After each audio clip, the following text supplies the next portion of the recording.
Rasulullah, a person will be given the reward of his prayer 1/3 of it. A person will be given the reward of his prayer 50% of it. A person will be given the 2/3 of the reward will be given of his prayer, and he will lose one third. And there will be a person who will get nothing. And there's an authentic hadith of Rasulullah sallallahu alaihi wasallam that the person who prays with all concentration and devotion and everything, his prayer will be collected by the angel in the perfumed piece of cloth and will be taken on the 7 heavens, and it will be a ride for the free ride for all the 7 heavens. Angels will welcome, and the person who will deny this, whose prayer was just like fulfilling their attendance, okay, he got nothing, his salah will be carried in the dirty rag, piece of cloth, and that will be stinging, and the angels will be, just unwillingly opening the door for him to go to Allah, and then Allah will reject it and it will be thrown back to his face. But the bottom line is that there will be people whose prayers will be completely accepted.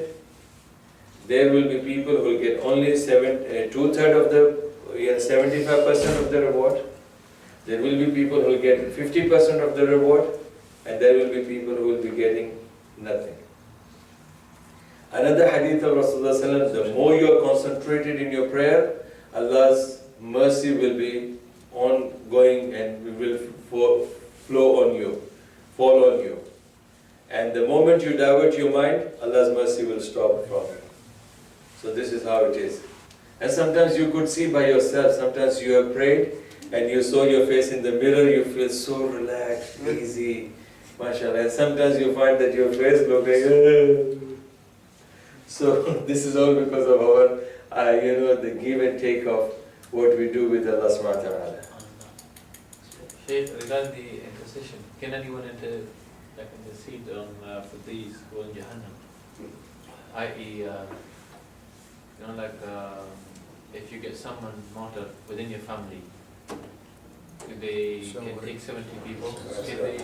Can they do it for 70 people who were believers, but they were sinful people? No, the one who abandoned the prayer. No. Even amongst those who were not disbelievers, they were not rejecting the prayers. They were careless about the prayers. Okay, they can intercede on behalf of them.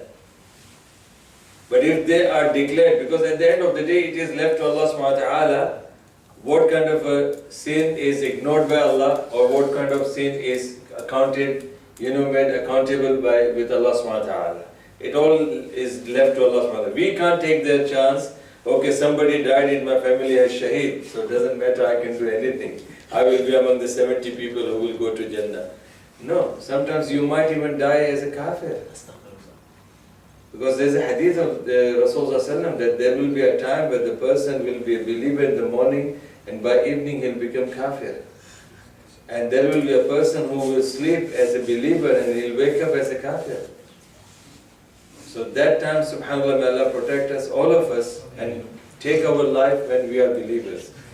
That's the reason Rasulullah always used to read this ayah in his Jummah khutbah. And the first ayah he would read is, Ya ayyuhalladhina amanu taqullaha haqqa tuqatihi wa la tamutunna illa wa antum muslimun. Wa la tamutunna, and don't die. Don't die as anyone. People, they die. Like animals, the cats die, the dogs die, the pigs die, humans die, the kuffar die, Muslims die, white and black, all they die. But their death and the death of a Muslim is different. When a Muslim dies, he dies with the faith, with Iman. He dies with the consciousness of Allah. He dies with that, I'm going to meet Allah.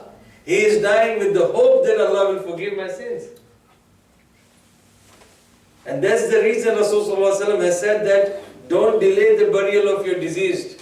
Bury them as soon as possible. If they were good, then don't be the barrier between the good that Allah has put for them.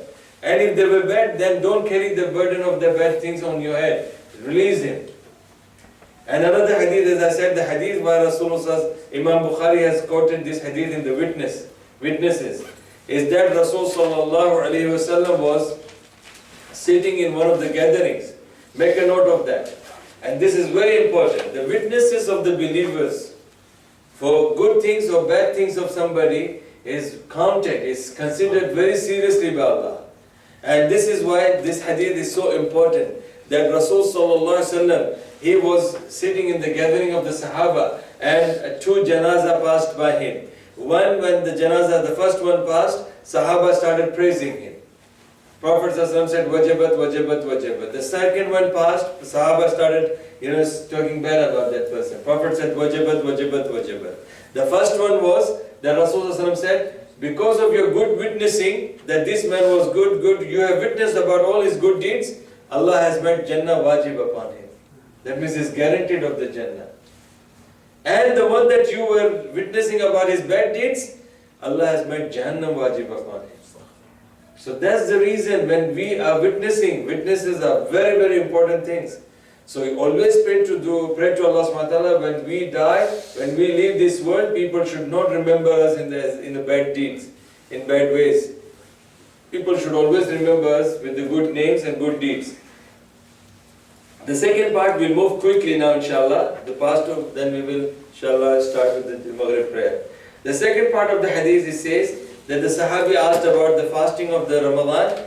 Then Rasul sallallahu alaihi wasallam, when he didn't ask about the fasting specifically. Prophet said that part of Islam is to fast in the month of Ramadan. So he was thinking, because there were people who used to fast Mondays and Thursdays. People who used to fast 13th, 14th and 15th of every month. People who used to fast Ashura. People who used to fast first 10 days of Hajj. Okay, in the month of Hajj. So all these kind of ahadith were known amongst the Arab before Islam. Even the Jews and the Christians, we know that in the hadith in Sahih Bukhari, that they were fasting on the 10th day of Muharram. Yes or no? So this Sahabi was not sure about the fasting of the ruling of the fasting of the month of Ramadan. Then Rasulullah said, you have to fast in the month of Ramadan. And how many Ramadan it is in the month, in the whole year? How many Ramadan in the year? One Ramadan, yes? So that means we have to fast only in the month of Ramadan, which is the requirement. Okay, then the Sahabi asked that, is there anything more for me to fast other than this Ramadan? Then he didn't say, that yes, 2 days, Mondays and Thursdays, or Ashura. Like today people, they are fighting for Ashura. Yes or no? People are thinking that if you don't fast for Ashura, you are sinful. Are you with me? If you are not fasting the Arafah, Yom Arafah, people will think you are sinful. But here the Sahabi is asking, and Prophet ﷺ, you think he forgot to, recall the day of Ashura or Arafah? He forgot? Did he forget? No, he didn't forget. So Rasulullah did not forget, the days which the man is asking. Rather, he made it clear that if you want to fast Ashura, your choice. If you want to fast Arafah, your choice. If you want to fast the 13th, 14th and 15th of every Islamic month, your choice. If you want to fast the 15th of Shaban, it's your choice. If you want to fast Mondays and Thursdays, it's your choice. All it is needed from you as a Muslim to fulfill your pillars of Islam is to fast the 1 month of Ramadan. The same thing with the zakat. And then finally he said, Ya Rasulullah, I swear by Allah subhanahu wa ta'ala. Wallahi, he swear upon Allah subhanahu wa ta'ala. Again, it is a part of Aqidah that the Muslims are not allowed to swear by anything else other than Allah subhanahu wa ta'ala. And that is, sometimes, now in Arab countries, this wallah has become like a cultural statement. When a Muslim says wallahi in Arab world, you should believe that he is lying. Or he is going to break his promise. Okay, now the wallah has become that common to the people.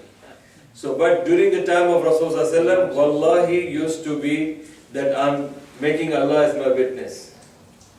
I'm swearing by Allah's name that I will not increase anything in this, or I will not decrease anything from that. That means I will not be bidati, or I won't be Wahhabi.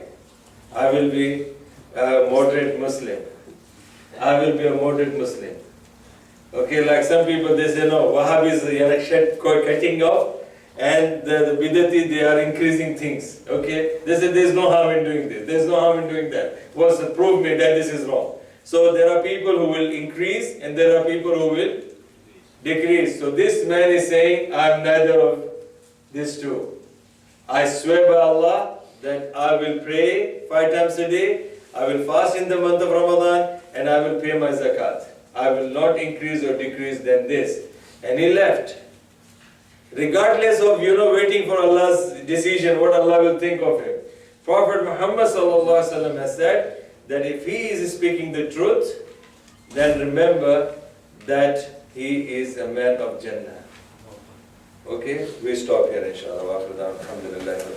So, does that mean that he will be Jannah? Inshallah, inshallah.